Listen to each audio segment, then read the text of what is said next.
Hello viewer back at home. Umekuwa aje lakini. Here we are, we have a new show. Uko curious ya show inaitwa aje? The show is called Safety Watch. And with us, sijui ni mwite guest, ama mwite aje, usi guest. This is our safety ambassador. Vile wewe ni safety. Wewe ni safety ambassador? No, the ambassador to the kingdom of heaven. Karibu sana. Thank you very much. Thank you for hosting me. My name is Mbugua, the ambassador of safety and wellness. And I'm delighted and excited because of this topic. Wow. Safety watch, building a culture of safety at our workplaces, our homes, everywhere. We have to be safety conscious. Wow. Yeah. Would you like to first introduce to us what safety is? Watu hawaelewi labda uko nyumbani wakisikia safety. What do you mean by safety? You know, most of the time people hear safety, security, and they're not able to differentiate. But basically, safety is about your well-being. Ensuring that whatever you're doing, you're not injuring yourself and you're not contracting diseases that relates to what you do. Kama ni nyumbani ukiosha, ukifanya kazi, ukiwa mjengo, unajijali. It's all about kujijali. Kujijali. Mmesikia watu wajijali? Now, so safety as a word umetuelezea vizuri, tumeelewa. Yes. But this safety, I'm sure there's so much more about this safety. Utatufunza tu pole pole, tupeleke tu pole pole. Yeah. Wonderful, thank you. Now for safety, safety covers a lot. There is fire safety, there is home safety, school safety, road safety, construction safety. At our workplaces, there is what we call workplace safety. So in safety, there is a lot. There is personal safety. There are people, for example, we're going for a holiday in Mombasa, in Dubai. But a holiday. There is holiday safety. There's children safety. Wakati watoto wanacheza kwa bouncing castle and all that, we have a lot of some safety measures. Yes. So today, what would you like to brief us more on safety? Now today, I want us to first go to the basics. The basics about now you as our viewer. Something may happen in your place of work at home. Probably you're injured or somebody is sick. Let's say asthma attack, epilepsy attack. Maybe a person is nose bleeding. What do you do to such a person? So it's about life saving. So today I would like us to discuss or share about first aid. First aid. First aid. Hey. Yeah. Kuna classes we used to attend because zinajiita first aid. I believe we can learn more. Usiseme we learn these classes, we don't listen. Teach us more on first aid. Very important. Thank you. Now, first aid is the initial assessment. We can also call it the first help. It's the first help given to a person who's been injured or gotten sick using the locally available materials. Now, the first help, there are different levels of help. There's first help or initial assistance, there's intermediate and there's advanced. Wow. First help, mtu ameumia, ameteguka, amegongwa, ama amegongwa kichwa, ameungua. So very fast unakimbia unaanza kumsaidia. That is the first help, now given by a first aider. Then kuna intermediate assistance. Now this one is after umemsaidia, umeita ambulance. Ambulance ikikuja iko na mtu tunaita paramedic ama EMT. Now that is my level. We operate as paramedics. So tunakuja, tunaenda another level intermediate na tunapeleka hospitali. So nyinyi ndio mnatuuliza umefanya nini? Ndio, yes. Kabla nikuje. Maswali mengi. Simu tukuulize maswali mengi. Then now in the hospital there is advanced help or assistance. Maybe unapata mtu amevunjika mguu, kuna expert wa bones, fractures and all that. Mtu ameungua, kuna experts wa burns, mambo kama hayo. Kuna heart attack, kuna experts wa heart. So wale ni advanced. Now for last first aiders, we just the basic. The initial assistance. Tutaangalia. Now first aid, it's done using the locally available materials. Wow. Mtu ameukatwa, amebleed, hauna gloves, utafanya nini? Tutakuonyesha how to improvise. Amevunjika mguu, hauna bandage, dressings, tutakuonyesha ku-improvise mambo kama how using what you have at home. Si lazima ukuwe na first aid box kubwa kama hii tuko nayo nyumbani. Na by the end of as you continue training, utaelewa content kila kitu hapa. So our viewers, it will be a very interesting session. So you're trying to tell our viewer back at home, usiseme siwezi, please. No limitations here. Unafanya vile unaonyeshwa and everything will be okay. Yes. Every step they take. Yeah. It all just requires your heart, a compassionate heart. you kind enough. Kuna kusaidia. Kuna heart. Moyo wa kusaidia. Si kila mtu anaweza ona damu, mtu amekatwa mguu. Mmoja anajua anatapika with immediate effect at the sight of blood. Na kuna wengine anasikia thank you God, it's my time to save a life. To serve. Yeah, so it's about a compassionate heart. And then kwa hiyo introduction pia nikasema it's using the generally accepted guidelines. Kila condition tutakava iko na guidelines zake. Tukisema mtu ana choke, kuna step. Amenyongwa, so tutafanya hivi na tusifanye hivi. Mtu ana nose bleed, tutafanya hivi, hatutafanya hivi. So kuna mambo tutakwambia zile myths and misconceptions. Haya, watu kupaka vitunguu kwa kichwa, siji kupaka watu chumvi. Karatasi tukiekelea hiccups inaisha. Kuna mtu amepata epilepsy, una herpes, siji atafanya nini? All those myths tutadili nazo pia. Yeah, so be ready with your pen and notebook. So we are going through a class that is called first aid. Yes. And as you've heard, we are taking away all of our myths. Jota vile unasikia, I know that myth. Mtoto akianza hiccup, haraka. Inafanyana kazi by the way, but we never understand why we do that. Sure. So I believe today is the day we let go of all those things that we've been putting and understanding that that is the right way to do it. Now, you've told our viewer that there are all those conditions. Umesema mtu akiwa na, for example, ana bleed. So will you explain each ama utatupeleka aje? Ndio tuelewe. Hii pen na notebook tuanzie na step, tuandike number 1. Okay. Ana choke, fanya hivi. Ama tutusaidia aje akituelewe. Help us. Sawa. Nimekupatia introduction and why do we do this? Why do we give first aid? Zile tunaita aims of first aid. Aims of first aid ni 3. Number 1, mbona tunafanyia yule mtu first aid? Number 1 is to preserve life, to save the life. Number 2 is to promote recovery. Jamaa amekuwa unconscious, unamsaidia naanza kurecover. Alikuwa amefaint, unaona ndo amefungua macho, ameamka. Alikuwa ana convert, ametulia, ameamka. Asthma, ameenda ametulia, ameanza kubreathe normally. So to promote recovery. And number 3 is to prevent worsening of the condition. Alikuwa na bleed, umefunga, sasa ile condition haita worsen, ataacha kubleed. Hata lose a lot of blood. Yeah. So it's to promote recovery, preserve life, and to prevent worsening of the condition. And in this training tutakufunza ndio uweze, the objective itakuwa in case kuna accident, kuna incident, ukue unaweza ku respond to ile incident in a manner that is prompt, very fast, safe and effective. Because ukue safe ukimsaidia, then uweza kufanya jambo haraka very fast. Kama ni heart attack, very fast umejua what to do, and then effectively. So for our viewers, whatever we'll be doing here, ile masomo tunakufunza hapa pia ni international standard.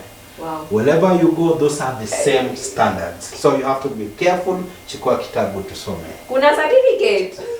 After this na graduate tutaka. Sawa. Kuna exam. Kuna CAT, kuna theory, kuna practical. I have a question for our safety ambassador. Nimesikia you were saying that this should be followed to the letter. Yes. So you're trying to say that someone can really come to help. Any accident may happen, can really come to help and worsen the condition. Kama nimesikia vizuri. Yes. For example, there is an accident. Umekuja umepanic. Oh my God. Yule jamaa anakuangalia, umesema oh my God. You worsen the condition ya yule mtu. So the person can just die because of shock, as in that shock, right? Another thing, akona spinal injury. Kuja wasiwasi umeanza kumturn, akona spinal injury. You mess up everything. Yeah. Now, I hope back at home, mmeelewa why we need a pen and a notebook. Is so that you don't forget any steps one by one. The next short I nitakuja nayo niandike sasa. Ndio nikifanya exam nikuwe niko sonjo. Kabisa. Yes. Now, hizo zote, which one do you think you can actually train us on today? We'll start with first aid is divided into 2. Number 1, there is incident management and there is casualty management. What is an incident? An incident. I'd love to know that. It's a happening or an occurrence. A good example, there's a road accident. That is an incident. There's a collapsed building. That is an incident. The other case, kulikuwa na watoto wameanguka kwa pit. That is an incident. Kuna drowning. That is an incident. Yeah, that's the happening. And then there is casualty. Now, again, people may wonder, casualty patient. Now, casualty is a person who have been injured or gotten sick and need urgent medical attention. For example, mtu amegonga hapa chini, amegongwa kichwa. Hiyo ni casualty, anahitaji urgent medical assistance. A patient is a person who have been admitted or undergoing treatment. Ukiita ambulance, akishafika kwa ambulance amekuwa patient. Akiingia hospitali amekuwa patient. Lakini for last first aider, hapa tutakuwa tunatumia jina patient. Si hatuna patient hapa. Sisi ni casualties ambao wanahitaji msaada wa dharura. There and then. Yeah. So now, starting with the incident management, how do we manage an incident? Now, for our viewers, you can write AMEGA, A-M-E-G-A, AMEGA, vertically. Now, A stands for assess the situation. Umekuja umepata jamaa amecollapse hapa, ako unconscious. What do you do? Very fast, you assess, unaangalia. As you do this, ujiulize very fast. What has happened? What is happening? What is about to happen? Jamaa, what is happening? What is about to Yes. Jamaa ameanguka hapa hivi. Nini imefanyika? Jamaa ameanguka. Anaweza kuwa ameanguka kwa nini? Floor ni slippery. So unaangalia environment yote. Yes. Unaangalia and you use all the senses. Angalia, sikiza, smell also. Because anaweza kuwa kuna gas leak. Hiyo ndio imetuma kwa unconscious. Na wewe hapo. Unakuja pia una inhale gas. Wewe niaje nini? Niaje amka. Unafuata. Haya. Pia inaweza kuwa jamaa amegongwa, kuna watu wanakata watu, ama wapiga watu risasi. So amejificha hapo kando. Amejificha hapo. Next ni wewe. Umekuja hapo, alafu kuna risasi zinalia, you are not aware, ama kuna watu wanapiga nduru. Wewe umekuja hapa, alafu unasikia, oh my god, what? Uko hivi, so you have to even use all the senses. Kiza, you look, listen, and also you even use your smell. The smell. Now, then you ask yourself, what is happening? Even is the person talking? Is he communicating? Is there any movement? What is about to happen? For example, kuna road accident, Thika superhighway. What has happened? Kuna mtu amegongwa na basi ya Githurai. Then what is happening? Kuna watu wanakimbia kwa barabara kuvuka barabara wakasaidie. Then hawaangalii kuna magari yanakuja. So hata wanaweza pia. So what is about to happen, you may end up having more casualties. Yeah. Kuna mtu amegongwa, ameanguka hapa chini, kuna stima and all that. So you have to assess the whole area. You assess the area safely. You be careful, be safe, but be very fast and calm down. Don't panic. Breathe in, breathe out. Now, after assessing the area, that's A. M is you make the area safe. To make the area safe, kuna mambo matatu. You can either remove danger from the casualty, or you remove the casualty from danger, or you contact the relevant authorities. Tuseme for example, umepata jamaa amekanyanga hii meza, akaangukiwa na ile meza. So to make the area safe, is you remove danger, you remove the table. Unaweza pata mwingine kama hiyo case tumesema ya gas leak. Nyumba imejaa gas, unconscious, so you can breathe in, uko nje, kuja mtoe nje. So you remove casualty from danger. Kuna ingine umepata lions. Jamaa ameshambuliwa na lion, kuna lion mbili ziko hapo zimerelax. Zinakungojea. So you cannot remove danger. Hawezi enda waanze kuambia lion toka hapa. Ama uibebe uitoe pale, then hawezi time atuchukue jamaa umvute. So you have to contact the relevant authority, call the police, or maybe wildlife. Kama ni nyumba imeungua, maybe mall inaungua, building inaungua, hawezi kimbia ndani ati kutoa mtu ama kuanza kuzima building kubwa ikiungua. Na bucket ya maji. Na maji, call the fire brigade very fast. So contact the relevant authority. That's make the area safe. Then E is you give emergency aid. Emergency aid. Na hiyo emergency aid sasa ndio tutakuwa tunafanya hapa. Kama mtu amekatwa, tunafanya emergency aid. Ameungua, emergency aid. Then G is you get help. Umemfunga vizuri. So what next? Now, and that help, there are different ways. You can call an ambulance. You can get well wishes, take the person to the hospital, or you shout for help. Kuna wakati nafika unaitana, nisaidieni, kujeni. Sometimes it will work that way. Then finally A, it's aftermath. Aftermath kuna damu ilimwagika huko hivi, it's your responsibility kama first aider kufunika ile damu. Kuna gloves chafu, nguo zilipata damu, is your responsibility to dispose them. Yeah. So because usipoosha ile damu, usipofunika, kila mtu atakuwa anakuja, oh my god, nini imefanyika hapa? Anapita. So it's your responsibility kama first aider to clear the scene.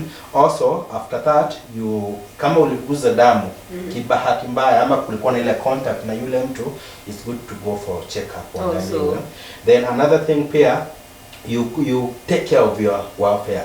After pale hivi umedini na very greasy accident, huu unaenda ukikaa chini, inaanza sasa kuchuka. Sasa usiku unaanza kushtuka.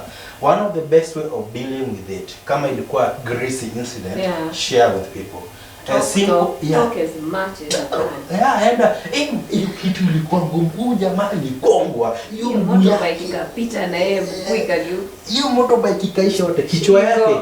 Kichwa na shingo zikashikana. No, as you talk it out, kitu inatoka. But ukinyamaza, you know, for us who have been paramedics for years, we have seen it affect a lot of people. During the Westgate attack, we were some of the people who were responding. I tell you, it was bad. A lot of people after that time, they decided to quit that career. They've never recovered. Yeah, actually one of them, I've never seen her up to today. To this day? Yeah. You don't even know where she is? You know, she was an ambulance driver. So akachukua a casualty, Aga Khan, Kenyatta Hospital, different place. The next time, alienda kapark ambulance na casualties kwa entrance ya hospitali, akatoka. And now this we are talking about a driver. A driver. Jongelea paramedic mwenyewe mwenye anabebana na the casualty. Yes. So talk it out, share with people. In case it affects you, you now seek a professional counselor to guide you. Yeah. Then after that, if you used first aid kits, umetumia bandage, gloves, you restock because of another day. You never know when you'll meet another incident, and you need to always be ready and prepared. That is aftermath. So incident management, mega. Assess the situation, make the area safe, you give emergency aid, you get help, and then you do the aftermath. Hey. Yeah. I hope you may take his notes. So from all this, I've heard you speaking about the first aid box. But now what I've gathered from how first aid should be done is that you should use things that are around you. Yes. So what are some of these things? Because I can imagine at that side, hauna hiyo bandage yenye umesema to restock. Unaona? Yeah. So what are some of those things? Okay. Thank you. Let me give emotional kidogo. In 2018, I received an award. That award was for responding to incident. I had responded to 270 incidents by then, and I will receive awards. In how many years are we talking about the 270 it's about this 5 to 6 years. 5 to 6 years. That's a lot. Yeah, the post-election violence, collapse building, different incidents. Post-election violence? Yes, I was in Eldoret, Nakuru. Hauko unajiangalia huko? It was pathetic, it was bad. Now, when I was assessing myself how I did all those things, because not all of them I was in an ambulance or with the organizations I was working with, most of them you're at home. Unasikia accident imetokea mahali, you rush. Unaenda supermarket kinyozi, ukienda church, jamaa amegongwa na motorbike. And you don't have even a kit. Na ukitembea tu uko na Bible ukienda church. Uko na Bible uko unaenda kanisa. You're minding your own business. Yeah. So it's to improvise. How do you improvise? Number one, if you don't have gloves, back then there were polythene gloves, but polythene papers. So you can get from anywhere now to here. Yeah. But nowadays they are not there. So you can attend to that person without touching him or her. Unamwambia ufanye hivi, shikilia mkono. Haya, unachukua kama ni kitambaa unafunga bila kumguza. Ukiwa very careful, very careful, because safety starts with you. It's all about your well-being first. So if you don't have bandage or dressing, chukua kitambaa. Now, from my example, what I've seen, my experience out there, if you take 5 women, wamama watano, wawili wako na leso, ama kikoi, ama kitambaa. Stop fake. Kila wamama watano, wawili wako na leso, kitambaa, ama scarf. So huwezi kosa kitambaa. Hawezi kosa. Nisaidie, mtu nisaidie na leso. One leso unaweza kata itoke bandage 10 na kitu. So unakata haraka then unafunga. And then unakuwa careful with the length. Unajua ukiambia mtu kukata kuna watu. No, ikifika kwa incident, mtu anisaidia na leso, zinakuja shika. zinakuja mengi sana. Giving. Yeah, then you cut unafunga. So it's very easy. Improvising the dressings, the gloves and all that. Yeah. So that is the bit of incident management. And then now the next one will go now with practical, it will be casualty management. Tuanze sasa kuona how do we attend to a person. Tunaweza sijua mtu ameumia wapi. Wow. Yeah. So the example that you've given us is all about like reducing the bleeding na nini na nini. Yeah. I believe now we can also learn more about how to sterilize, if I'm using the right word. I don't know if hiyo bado iko part of the whole program, but I believe like immediate, let's say kani poisoning or something. Haraka kitu tunaweza mwagilia, kitu tunaweza tengeneza like in 2 minutes. Okay. Now for that sasa as we proceed tutakuwa sana specific topic. Kama ni poisoning, tutakapa sasa poisons aina zote, swallowed, inhaled, mkiwa na poison, tutaona how to deal with every part of poisoning. Hata kudungwa na nyuki, kuumwa na nyoka, hiyo bado ni part of poisoning. Aya, then tutaenda kwa wounds, kwa bleeding. Tutakava wounds, mtu amekatwa huko tufanye, amekatwa hapa kidole imeanguka. This is what you should do. Amedungwa mshale kwa hapa imekatwa step by step. Tutaenda step by step. Alafu tufanye exam. Umesikia kuna mtihani? Mimi huko naandika notes. Nikikuja kuomba msee notes, me have a giving heart. So, thank you so much for all those examples. You've actually opened my mind to more of what it means to be a safety ambassador. And also I believe you've encouraged and challenged people back at home. Tuseme young people wanatafuta career, wanatafuta kitu ya kufanya. I believe hii yako kama kuna hiyo heart wanaweza follow. And above all, something I've learned from you, something you said, that safety first begins with yourself. Yeah. So you first need to learn how to take care of yourself. Ndio ukiona mtu ujue anafaa kusaidiwa aje, you know? Yes. So I believe it's a challenge also kwa viewers wetu who go back at home. So ambassador. Yes, madam. How are we going to handle a casualty? Tuseme for example ameshindwa kupumua. How can we go around that? Thank you, Miriam. Now, tutumie our casualty yetu hapa hivi. Tunazita dummy ama CPR mannequin. Hey, dummy. Tuko na adult na tuko na infant. And what I want you to know, kwa first aid, huyu tunamchukulia ni mtu mzima. So hata afai kumshika hivi. Hata kama hatuoni miguu. Akilala hivi, una-assume miguu ziko hapa. Kama huwezi mpita juu, unazunguka hivi. That's how we treat them.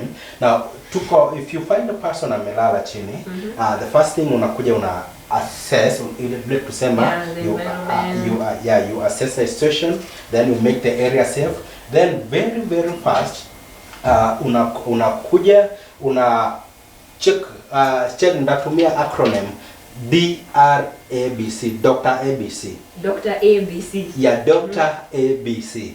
Dr. ABC ni you check for danger, then you check the response. Utajuaje mtu ako conscious ama unconscious? Response ni unakuja unamuita, hello boss, ni aje? Hello boss. Then unamuuliza swali, unanisikia? Una clap, hello, can you hear me? Unanisikia boss? Unanisikia? Hello, ukiona ha respond, una pinch masikio, you pinch the ears and you tap the shoulders. Hey boss, unanisikia? Hello. Then ukiona ha respond, umemuita, umeuliza swali, umegonga, ha respond, una assume ako unconscious, very fast tafuta mtu akukusaidia. Hey boss, ni aje kuja unisaidie? Do you know why? Assuming this is a lady, I'm a gentleman, ako unconscious, umeanza, hey ni aje, hello, alafu amke, apate jamaa, hata ameanza kuloosen, kufungua vifungo, ndio abreathe vizuri, anaweza shout, huyo anataka kunirape. Utapigwa na raia, na kumsaidia. Mwingine ako na mauchungu, ako na maybe mental health, hata ako na kisu, ni aje boss, amke na kugonge. So it's always good. Mtu akiwa unconscious, tafuta mtu mwingine pia akue pale. So immediately I noticed that step number 1, hata usimove tafuta mtu. Yes. Then you come back, work on the person on your two. Yes. Afadhali hata ukimbie mahali mtu so that you handle the situation ukiwa wawili. Yeah. Then from there, so tumeona danger, check for danger. Then tukaangalia response, tukaclap, tukamuita. Then unaangalia kama hewa inatembea. Kuna kitu tunaita airway. Air passage, hewa kama inaingia kwa mdomo kuingia mpaka huko ndani through the nose also. So for airway inafaa kuwa always open and clear. Na mara mingi mtu akilala akiangalia juu huwa analala hivi. Ndio maana huwa mtu anangorota usiku ama kusnow, mara mingi anakuwa ameangalia juu. So unataka ku open the airway, unaweka vidole viwili hapa na hii palm hapa kwa kichwa. Tunaita chin lift, head tilt. You lift the chin, you tilt the head. So chin lift, head tilt method. So alikuwa analala hivi, unamuinua. Okay, ndio hewa itembee vizuri. Hebu hata naweza tutaka tujaribu hii na our viewers. Hebu pumua kama umekaa namna hii. Hata mimi acha nichape. Few seconds. Ni difficult kidogo, sio? Inua kichwa, breathe namna hii. It's very easy. Sasa alikuwa anapumua hivi, sasa atapumua hivi. You open the airway. Then check for breathing. To check for breathing, you listen, usikize, you look and feel. Unaangalia kama chest na rise ikipol, sikia kama hewa inatoka na pia kama kuna sauti inatoka. Kama kuna asthma atakuiz. Haya, kama ako na high blood pressure ama sugar level imeenda juu ama maybe ako na shock, utapata na fast and shallow breathing. Namna hii. Kama amegongwa kifua utapata breathe, ana breathe. Ni kama anasikia uchungu. So unaangalia breathing, then unaangalia circulation. Circulation unaweka vidole viwili hapa. Unasikia kama kuna pulse. Either side. Upande huu ama upande huu. Haya, pia unaangalia hapa. So hii tumezoea kwa movie. Hii sasa ni ukiwa conscious na sasa sababu ni unconscious, ndio the most effective. Ukirealize her breathe, damu haitembei very fast, unaanza CPR. CPR ni cardiopulmonary resuscitation. You restore the breathing. So unakuja hapa katikati ya kifua, unafinya namna hii 30 times. 1 2 3. So unafinya 30 times. Na unakuwa na speed ya 1 and 2 and 3. So unafinya 1 2 3 up to 30 times. Then una open the airway, unafinya pua, unaweka hewa mara mbili. So unafinya 30 times, unaweka hewa mara mbili. Hiyo ndio CPR. 30 chest compressions, 2 rescue breath. Na kwa sessions zingine tutaenda deeper, more practical on CPR ya watoto na ya watu wazima. Ukifanya CPR mara 3, 32. Uone haamki, there is no any response, immediately you call an ambulance. How long should I do that?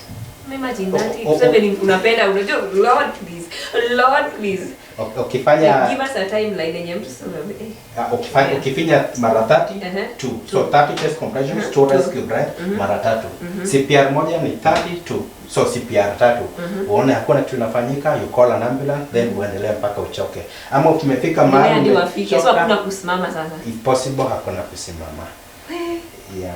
So that's CPR, then you call an ambulance and you tell them uko na casualty who is unconscious and not breathing.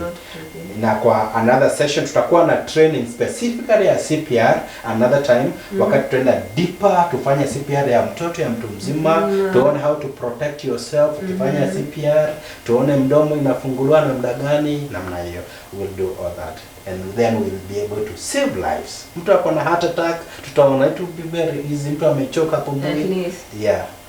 Wow. Yes. So you don't need to be a superhero, movies, cartoons, for you to do this. You just need to sit down, watch this show every time. You need unaandika notes step by step. Tapata umekuwa kama ambassador wetu. Mchezo tu na tuko na exam, usisahau. Do you have any final remarks? Maybe as we end today's session, and I will be here again and again to enlighten our viewers. I would like to remind you that safety starts with you, safety starts with me, and safety starts with all of us. It's an individual and collective responsibility. It's as simple as A, B, C. Always be careful. Safety starts with me, you, and all of us. Always be careful. So today, as we're going through the show, I've been reminded one thing. My people perish because of lack of knowledge. Here is knowledge given to you. Wewe, kosa kusikiza. Mungu anakuona. Stay tuned. Sisi tuko hadi next time on the show. Tunawapenda. See you next time.